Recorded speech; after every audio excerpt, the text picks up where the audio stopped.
Vamos a cerrar con broche de oro con la participación del doctor Jesús Orozco Enríquez, de quien haré referencia a los datos fundamentales de su semblanza curricular. El doctor Orozco Enríquez es licenciado y doctor en Derecho, ambos con mención honorífica por la Universidad Nacional Autónoma de México, así como maestro en Derecho comparado por la Universidad de California en Los Ángeles y doctor honoris causa por la Universidad San Martín de Porres en Perú y por la Universidad Autónoma de Coahuila. Actualmente el doctor Orozco es investigador titular C del Instituto de Investigaciones Jurídicas y profesor de la Facultad de Derecho de la UNAM, así como investigador nacional nivel 3 del Sistema Nacional de Investigaciones. Asimismo, es miembro del Comité Universitario de Ética de la UNAM. Anteriormente fue miembro de la Junta de Gobierno de la UNAM, comisionado y presidente por 2 periodos sucesivos, cada uno de un año, de la Comisión Interamericana de Derechos Humanos y magistrado de la Sala Superior del Tribunal Electoral del Poder Judicial de la Federación. Es autor y coautor de numerosas publicaciones en las áreas de Derecho Constitucional, Derechos Humanos, Derecho Electoral y Derecho Comparado. Ha participado en más de 600 eventos académicos nacionales e internacionales en más de 35 países de América Latina, Asia y Europa. Por favor, doctor Orozco, si es tan amable con su intervención. Muchas gracias por la presentación y también amplío mi agradecimiento a Safe Democracy, en particular a su directora ejecutiva, Marcela Jiménez, y a Arturo Núñez, su honrosa invitación para participar en este importante foro al lado de notables expertas y expertos que aprecio y admiro. Es un gusto coincidir con el propio Arturo, Delia, Edgardo y Fernando ante tan selecta audiencia. En 2023 y por tercer año consecutivo, según el Índice de Democracia Global que publica la revista británica The Economist, de manera similar a los diagnósticos de otras calificadoras internacionales, se ubicó a México como un régimen híbrido, al resultar reprobado con un puntaje entre 5.5 y 5.9 en una escala de 10 y caracterizarse por un Estado de Derecho debilitado, presiones gubernamentales y altos niveles de corrupción. El informe establece 4 categorías para calificar el nivel democrático de cada país: democracia plena, democracia deficiente, régimen híbrido y régimen autoritario, basándose en su sistema electoral y pluralismo político, las libertades civiles, el funcionamiento de su gobierno, la participación política y la cultura política. En la última edición publicada, que es la de 2023, solo 24 países del mundo eran calificados como democracias plenas, lo que representa el 8% de la población mundial. Por lo que se refiere a nuestra región, solo Uruguay y Costa Rica se consideran democráticas bajo un sistema de democracia plena. Como se aprecia desde 2021, México ha pasado de ser una democracia, así fuese defectuosa, a un régimen híbrido. Esto es, un régimen que en ciertos aspectos funciona como una democracia, pero en varios otros opera de manera autoritaria. En mi opinión, de aprobarse el cúmulo de reformas impulsadas por el presidente López Obrador en febrero de este año, de manera significativa la relativa al Poder Judicial, junto con otros signos ominosos ya presentes como los ataques a la libertad de expresión y su efecto amedrentador y autoinhibitorio en medios de comunicación y la recurrente estigmatización y persecución de personas defensoras de derechos humanos o críticas a su gobierno, es probable que México se convierta de plano en un régimen autoritario, respaldado por la restauración de un partido hegemónico que implante la tiranía de las mayorías y el avasallamiento de las minorías. Por lo que se refiere a las 20 iniciativas de reformas constitucionales presentadas por el presidente, las cuales también hizo suyas la presidenta electa desde su campaña electoral, cabe señalar que involucran la modificación de 53 artículos constitucionales que, si fueran aprobadas por el constituyente permanente, implicaría por su número y calado el mayor movimiento de reformas constitucionales simultáneas en la historia de México. A la par de reformas que modifican el sistema representativo y terminarían por favorecer el partido que gobierna, o iniciativas que inciden en la división de poderes y concentrarían poder en la presidencia de la República y pondrían en riesgo la independencia judicial, hay otras que impactan en la vigencia de nuestros derechos humanos, como las relativas a la seguridad pública y la prisión preventiva oficiosa, o bien otras plausibles en materia de agenda social. Antes de profundizar en la propuesta de reforma al Poder Judicial y siguiendo un tanto la línea de lo que ya nos había adelantado Arturo Núñez, deseo hacer mención a otras iniciativas que también considero incompatibles con estándares interamericanos de derechos humanos y ponen en riesgo aún más nuestro régimen insuficientemente democrático, como es la reforma en materia de Guardia Nacional, la cual permite que la seguridad pública se inscriba en el ámbito militar al adscribirla a la Secretaría de la Defensa Nacional, la que mantiene viva y refuerza la prisión preventiva oficiosa a pesar de que ya fue declarada inconvencional por la Corte Interamericana de Derechos Humanos, la muy preocupante y regresiva iniciativa de reforma electoral que, si bien no formará parte del próximo periodo de sesiones legislativas, no se ha desestimado del todo, pero la cual pretende restablecer el sistema exclusivo de mayoría relativa absoluta a los de y elimina y suprime a la representación proporcional o a los senadores de minoría, a la vez que prevé la elección popular de consejeros y magistrados del Instituto Nacional Electoral y del Tribunal Electoral del Poder Judicial de la Federación. Asimismo, la que propone simple y llanamente desaparecer diversos organismos constitucionales autónomos, en particular a la Comisión Federal de Competencia Económica, el Instituto Federal de Telecomunicaciones, el Instituto Nacional de Transparencia, Acceso a la Información y Protección de Datos, el Consejo Nacional de Evaluación de la Política de Desarrollo Social y los dos reguladores en materia energética, la Comisión Reguladora de Energía y la Comisión Nacional de Hidrocarburos, cuya extinción pretende justificarse por meras razones de austeridad, duplicidad de funciones y supuesta captura por intereses privados. Ninguna de estas razones resiste el más mínimo análisis y, en realidad, tras la retórica de la austeridad, se oculta un propósito claro: regresar al Ejecutivo facultades que podrá ejercer discrecionalmente y sin contrapesos, concentrando en la institución presidencial todo el poder. Por su parte, la reforma judicial supone una refundación de todos los tribunales del país. El argumento que expone la exposición de motivos para justificarle, ya nos lo adelantaba Delia, es que las causas estructurales de la impunidad e injusticia habrían sido la falta de verdadera independencia de los jueces, así como su distanciamiento con la sociedad. Para remediarlo, se propone crear mecanismos democráticos que permitan a la ciudadanía participar activamente en los procesos de elección de ministros y jueces. Así, todos los jueces del país, tanto federales como estatales, dejarían sus funciones para ser sustituidos en un plazo perentorio por otros electos por votación directa de la ciudadanía. Este cambio, más allá de sus formas y justificaciones, implicaría que jueces, magistrados y ministros estarían sujetos a un procedimiento de selección que, aun cuando se prohíba, y también nos precisaba Delia, previsiblemente los pondría en manos de los partidos.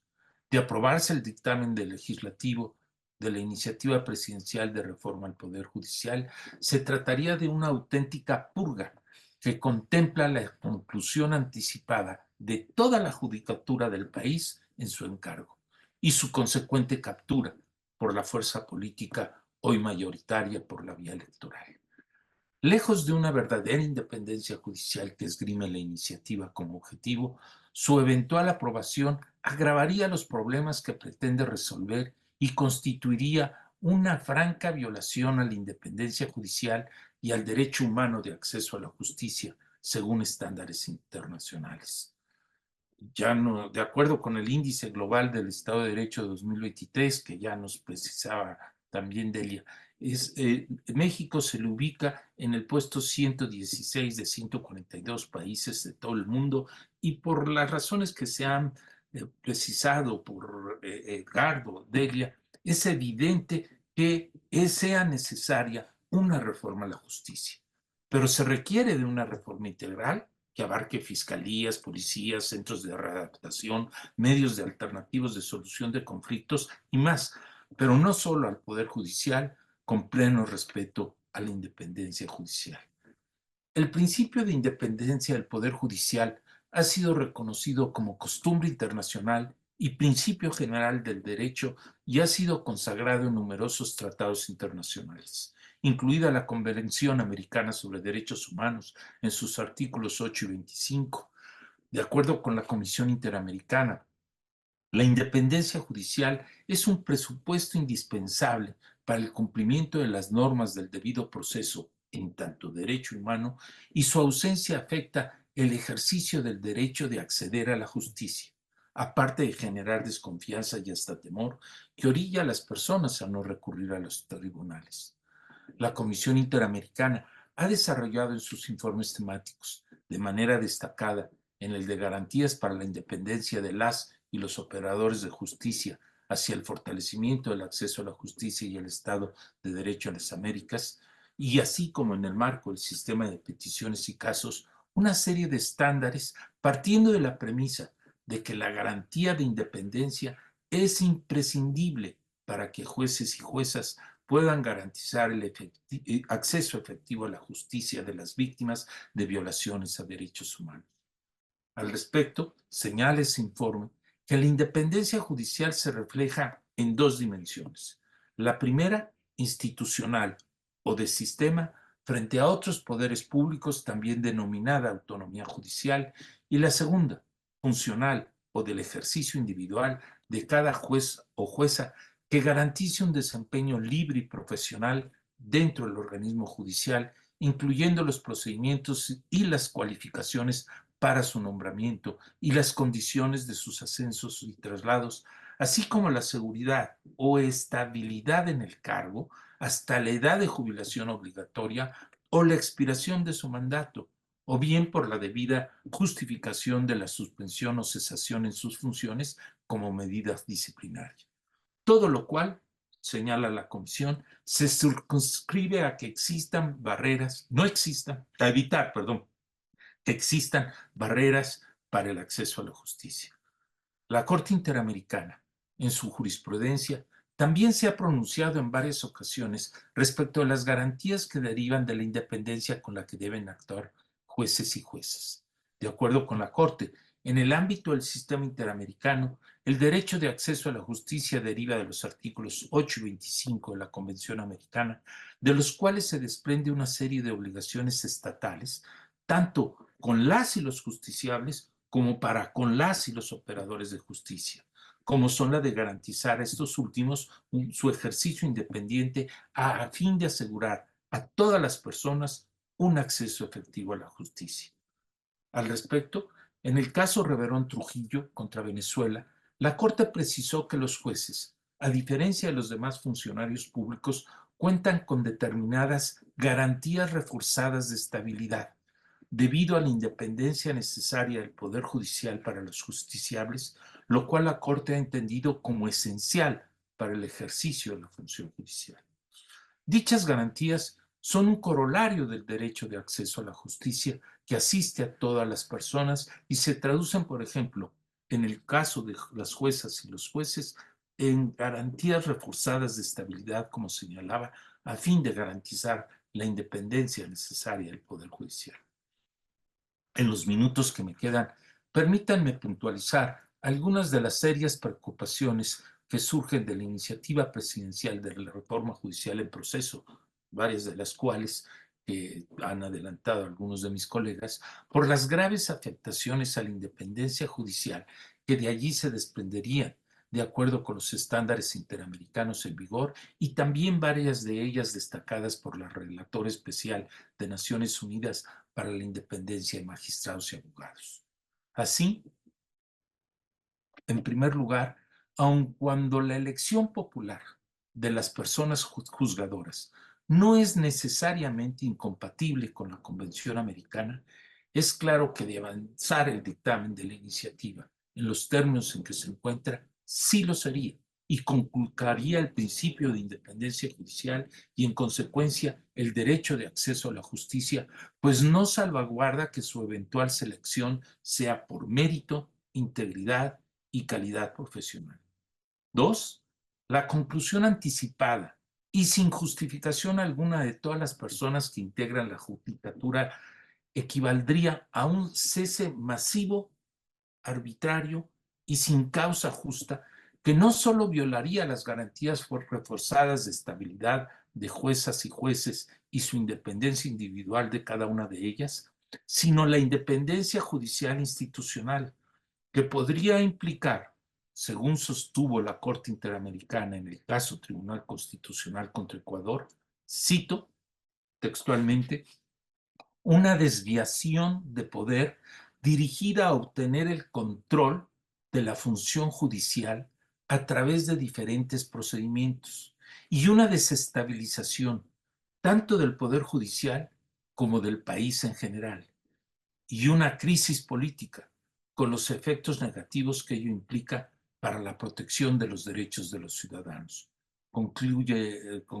la Corte. Esto es en relación a lo que ocurrió en Ecuador, donde hubo un cese de todas las personas integrantes del Tribunal Constitucional y de la Suprema Corte de Justicia, de la Corte Suprema de Justicia y del respectivo Tribunal Electoral. Aquí estamos enfrentando algo todavía mayor, que es lo relativo a cese masivo de toda la judicatura. Por ello, refiriéndome al caso invocado de Ecuador, la Corte resaltó que, cito nuevamente de manera textual, era inaceptable un cese masivo y arbitrario de jueces por el impacto negativo que ello tiene en la faceta institucional de la independencia judicial, concluye la Corte. Además, en el caso que ocurre en México, se echaría por la borda los significativos esfuerzos y avances en la implantación de una carrera judicial, con las insuficiencias que también se reconozcan, y pone en riesgo el derecho de acceso a la justicia de las personas que previsiblemente enfrentarían demoras e insuficiencias en la impartición de justicia. 3. Al pretender que la elección de juezas y jueces coincida con la de candidaturas partidistas al Ejecutivo y al Legislativo, haría prevalecer en los hechos los intereses propolíticos sobre los de mérito, integridad y calidad profesional. Máxime que cuando quienes aspiran a la judicatura serían postulados o preseleccionados por las ramas políticas de gobierno y los provenientes del judicial previsiblemente serían relegados, debido al contexto actual en el que cotidianamente se estigmatiza el judicial con alegados cuestionamientos de corrupción o parcialidad, con el consecuente riesgo de la captura política partidista del organismo judicial. 4. Al prever periodos breves para la judicatura en el encargo y condicionar su estabilidad y permanencia a su reelección, podría incrementar el riesgo de que las personas aspirantes busquen complacer a los votantes, financiadores de campañas, factores reales de poder o incluso integrantes del crimen organizado, según también lo destacaban Delia y Edgardo, con el fin de incrementar quienes aspiran al cargo, incrementar sus posibilidades de reelección y salvaguardar su seguridad en las campañas, en un contexto como ha ocurrido en México, que por ejemplo hubo más de 30 homicidios y mucho más aspirantes que ante las presiones del crimen organizado decidieron declinar de participar como candidatos o candidatas. Todo esto en lugar de tomar dichos aspirantes y que ya hayan desempeñado el cargo de jueces y juezas, de tomar decisiones fundamentadas exclusivamente en lo establecido en el derecho y que adicionalmente podría verse afectados los derechos de las minorías, pues en una estructura patriarcal como la que caracteriza a México, pues es previsible que de posiciones como de protectoras de los derechos de la mujer, como puede ser la interrupción del embarazo o del matrimonio igualitario, se vieran inhibidas jueces y juezas porque esto restaría la posibilidad de ser reelectas. 5. Al prever que las eventuales faltas de quienes integran los tribunales sean resueltas por un tribunal de disciplina judicial de elección popular, previa postulación de los órganos ejecutivo y legislativo, no solo es incompatible con estándares interamericanos por la intromisión de las ramas políticas de gobierno en la conformación del órgano de disciplina judicial, sino también por los riesgos que conlleva encomendar a un órgano de elección popular dicha tarea por los sesgos político-partidistas ideológicos en que podría incurrir ante la probabilidad de que sus integrantes coincidan con los intereses de la misma mayoría que conformó a los órganos ejecutivo y legislativo, de quienes también dependería su futuro profesional y político en detrimento de la independencia judicial. 6. Al adolecer de vaguedad diversas causales previstas para la aplicación de sanciones a las personas juzgadoras, por ejemplo, al contemplar sancionarlas cuando las determinaciones judiciales no se ajusten al principio de excelencia, resulta violatorio del principio de legalidad previsto en el artículo 9 de la Convención Americana. 7. Como también adelantaban Edgardo y Delia, al incorporarse en el dictamen legislativo de la iniciativa la posibilidad de resguardar la identidad de las personas juzgadoras tratándose de delincuencia organizada, resulta violatorio del artículo 8.1 de la Convención Americana, según jurisprudencia reiterada de por la Corte Interamericana desde diversos casos relacionados con Perú, pues, cito a la Corte, impide a los procesados conocer la identidad de los juzgadores y por ende valorar su idoneidad y competencia, así como determinar si se configuran causales de recusación, de manera de poder ejercer su defensa ante un tribunal independiente e imparcial. Me detengo aquí para no abusar de su paciencia. Como expresé, es claro que una reforma a la justicia es necesaria, pero se requiere de una previa, diligente y suficiente reflexión y ponderación de la evidencia empírica, el derecho comparado y las aportaciones de personas expertas como son quienes me acompañan en este foro, sin incurrir en precipitaciones o perspectivas parciales que en lugar de proporcionar soluciones integrales, consistentes y efectivas a los problemas y desafíos de todo el sistema de justicia y no solo del Poder Judicial, impliquen el riesgo de agravar la impunidad, corrupción, nepotismo, tráfico de influencias y mora judicial, o bien minar la autonomía, independencia judicial y rendición de cuentas de las y los operadores de justicia, con la consecuente afectación al derecho humano de acceso a la justicia y al principio de división de poderes, en contra de los postulados de un Estado constitucional y democrático de derecho, así como de los estándares interamericanos de derechos humanos, que abriría las puertas a eventuales cuestionamientos ante las instancias internacionales competentes. Muchas gracias. Muchas gracias, doctor Orozco, por su también brillante intervención y además con toda la experiencia que tiene de haber sido comisionado y presidente de la Comisión Interamericana de Derechos Humanos. Su Sí, amable con intervención. mucho gusto. Gracias por las preguntas. A ver, es sustancialmente coincidente con lo que ya adelanta Delia, en el sentido de que, por una parte, ¿qué puede hacer la ciudadanía? Bien, a ver, me enteré esta mañana de que ya incluso en el ámbito interno, algunos ciudadanos están impugnando vía amparo. No sé si también lo voy a hacer en un partido político, en fin, ¿no? Pero el procedimiento de reforma constitucional por algunos vicios en cuanto a fallas en cuanto a dicho procedimiento. Para esto podría haberse planteado los derechos de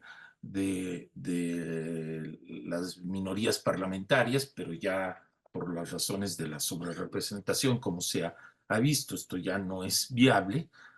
si bien la actual todavía podría, porque sería un vicio en el procedimiento de la actual minoría parlamentaria de la presente legislatura, y ahí sí se podría conformar ese 33%, no han ejercido esa atribución, ¿verdad?, de acudir vía acción de inconstitucionalidad, pero bueno, también es la complejidad que deriva en cuanto a involucrar una reforma que afecta al órgano que estaría en su caso llamado a decidir, ¿verdad? En fin, pero entonces a lo que voy, hay todavía instrumentos de defensa de la Constitución interna, más viable por los efectos, podríamos pensar lo relativo a la, a la, a la minoría parlamentaria, pero también, como todavía no está aprobada la reforma constitucional, pues todavía no habría la forma de acudir vía acción de inconstitucional. Esto está, entonces está muy complejo, casi desestimado, porque cuando sí ya exista, pues no va a haber la minoría requerida para impulsarla. No insisto en eso, pero también lo mencionaba de que ya tengo conocimiento que vía amparo se estaría impugnando, pero los efectos también de esa decisión creo que pueden ser acotados. De ahí, pues, que si avanza la reforma, ya lo adelantaba Delia y yo lo también deslizaba, la posibilidad de acudir a instancias internacionales, que ciertamente tiene una vía, pues acotada, me refiero, son señalamientos que primero la Comisión Interamericana podría formular algunas recomendaciones, pero que tendría eventualmente no efectos restitutorios por el tiempo que lleva esta situación, ya,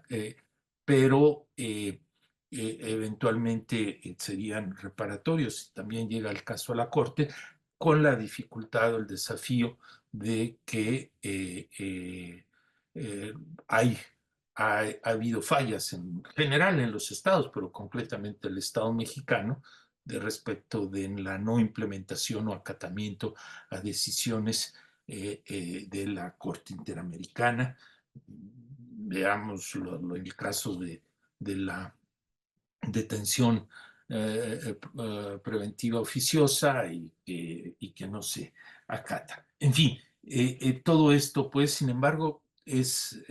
legítimo, es viable, estimo acudir a las instancias internacionales con estas limitaciones. El artículo primero constitucional seguiría en vigor, entonces seguirían estando las autoridades mexicanas obligadas a atender no solo los derechos humanos previstos en la Constitución, sino también los previstos en fuente internacional, pero pues enfrentaríamos las limitaciones que se han mencionado y que, bueno, nuevamente coincidiendo con Delia en el sentido de que las consecuencias de esto, que sí creo que el caos que va a generarse y indudablemente va a repercutir en impunidad y eventualmente a favorecer al crimen organizado. Concluyo con el tema de la sobrerepresentación. También desde mi perspectiva, las decisiones de las autoridades electorales de haber optado por una interpretación, o sea, hay una afectación de la Constitución, pero que conduce a una sobrerepresentación excesiva, mientras que es constitucional y legítimo otorgar a una fuerza política electoral el 8% y hasta 300 diputaciones. El hecho de que con la decisión de las autoridades, avalada por las autoridades, de la decisión de las autoridades electorales, se conceda hasta un 19% de subrepresentación, pues sí hay afectaciones desde mi perspectiva a los derechos humanos, máxime que se estaría violando el derecho a la igualdad del voto, pero sobre todo por la no aplicación del principio pro persona que es obligatorio para toda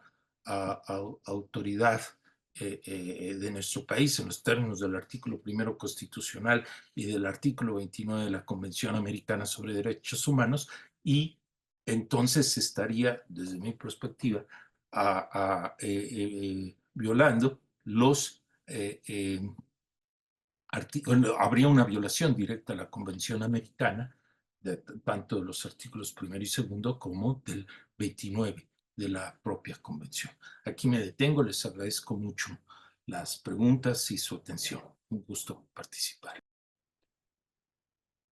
Muchas gracias, doctor Orozco. Sí, gracias. A ver, aprovecho y disculpen que vuelva atrás, pero plenamente coincidente con lo que señala Fernando, en que no lo tomemos con una fatalidad, incluso todavía está en proceso. Yo sí, y motivaría a la participación previa, la movilización, la manifestación pública, y está convocada una manifestación este domingo. Yo estimo que sí es fundamental acompañar al Poder Judicial en estas manifestaciones, y los estudiantes de derecho, las estudiantes que también su proyecto de vida se les está cambiando por las características que tiene esta propuesta de reforma. Igualmente, sí es claro que se correría el riesgo de que como lo han hecho Venezuela, denunciar a la Convención Americana sobre Derechos Humanos, ¿verdad? Es claro que esto no implicaría la salida del sistema interamericano, porque mientras siga siendo miembro de la OEA, un país, me refiero si fuera así en el caso de México, que esperemos no lleguemos a ese extremo, y también considero que estaría sujeto a un control interno de constitucionalidad, esa decisión que eventualmente se realice de denunciar un tratado internacional por el principio de progresividad de los derechos humanos, en fin, vuelvo, es claro que si solo se denunciara la convención, pues sería siendo México, llamémosle, responsable ante la Comisión Interamericana de Derechos Humanos. Si se denuncia la OEA, o sea, tendría que denunciarse la carta de la OEA, como también lo hizo Venezuela, pero cuyo alcance está todavía pendiente de ser resuelto por la Corte Interamericana en un caso que está ante la misma en cuanto a estos efectos, ¿verdad? En fin, también lo hizo Nicaragua. Esto ya implicaría un aislamiento internacional, prácticamente ser un paria internacional, con las consecuencias que implica para un Estado. Es evidente que ya los riesgos que ahora también impone la realidad por las razones incluso económicas, y te he citado nuevamente y con la admiración de siempre, Delia, pero tú nos señalabas los aspectos también económicos que están en juego. En fin, es la realidad la que también yo espero que sea tenida en cuenta por la nueva mayoría calificada y la presidenta electa una vez que asuma su cargo, y que sean tenidos en cuenta para evitar situaciones tan extremas. Y también esto coincidencia de que pues hay otros sistemas de designación, podría asegurarse, incluso garantizar para evitar una cuestión endogámica dentro del Poder Judicial, que es un argumento que se ha manejado. Se pueden establecer que cierto número de cargos, por ejemplo, sean necesariamente accesibles a personas externas. En fin, hay N mecanismos por toma de decisiones para acceder a los cargos de operadora y operador de justicia. Muchas gracias.